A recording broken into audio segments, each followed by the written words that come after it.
Programa Conexão de volta na tela da TV Claré e agora eu peço a sua atenção para uma reportagem especial produzida por nossa equipe. Tenho certeza que você, ou alguém que conheça, já deve ter passado por algum problema de saúde e aí logo de cara recorreu à fé, não é mesmo? A gente viajou para a capital paulista conhecer mais sobre a congregação de São Camilo e você vai entender melhor essa história. O mundo, ele cada vez mais tem distanciado dessa dimensão do sofrimento. Nós percebemos que a realidade social que nós estamos inseridos hoje quer cada vez mais camuflar o sofrimento, como que dizendo, dando ao homem uma onipotência que ele não tem. E como mudar isso? Aqui é repensando para o lado humano com a força da fé. Em um espaço amplo, onde o que se planta, frutifica. O Recanto São Camilo, na região da Granja Viana, representa e desenvolve todas as vocações da congregação. Mas antes de falarmos dos trabalhos, temos que entender melhor a história. São Camilo, no início de sua vida, teve uma vida de muitas aventuras, de muito dado ao jogo, ao vício. E durante a sua vida toda, ele experimentou o que fosse o pecado em sua vida. Só se abriu à graça de Deus quando se viu doente, quando se viu numa situação de total perdição. E nessa abertura a Deus, ele vai para um hospital e funda a Ordem dos Ministros dos Enfermos, que recebe justamente de Deus esta dádiva, que é cuidar dos doentes com o olhar de Deus, vendo Deus no doente, vendo a pessoa de Jesus Cristo no doente e sendo Jesus Cristo para os doentes. Esta seria a nossa espiritualidade. Tudo começou na Itália, em 1575, quando São Camilo se converteu. 7 anos depois, em 1582, a Ordem dos Camilianos foi aprovada e passou a atuar em muitos países. Essa obra se estende nesses horizontes.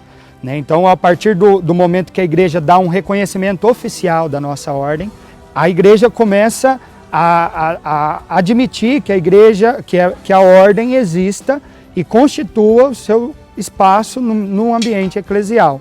Então, a partir desse reconhecimento, a ordem começa a se expandir.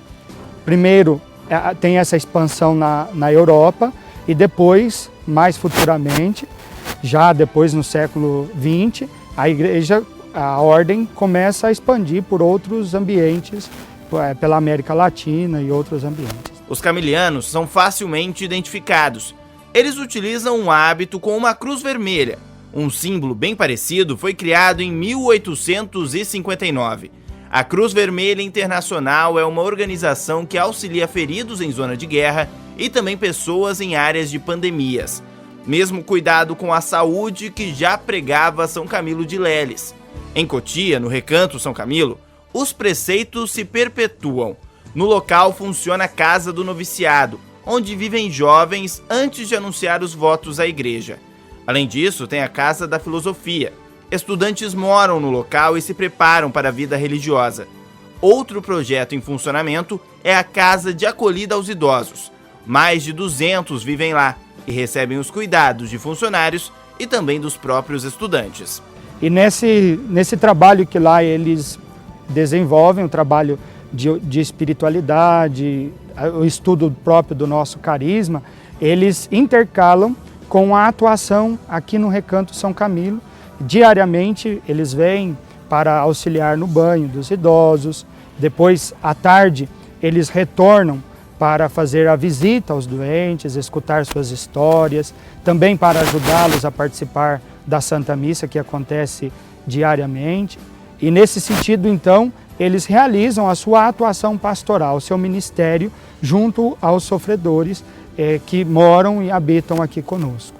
Nós, seres humanos, somos limitados. A limitação faz parte da nossa existência. O sofrimento, a dor, a morte, são coisas que nos acompanham. Então eu penso que o carisma camiliano ele é central para a existência humana, porque ele faz nos refletir diante dessa circunstância limite da existência, que é o sofrimento. E qual é o sentido primeiro? Não que nós precisamos ser pessoas masoquistas, mas no sentido de que o ser humano precisa reconhecer-se limitado e, nesse sentido, dependente da misericórdia e do amor de Deus. Aí está o sentido do nosso carisma. Nós queremos ser uma luz de esperança. Nós queremos mostrar-lhes a pessoa de Jesus Cristo, oferecer-lhes um sentido para este momento difícil da existência, dar-lhes um sinal de luz aonde não há mais esperança nenhuma. Então, eu penso que por isso o nosso carisma se torna importante e fundamental para os tempos de hoje.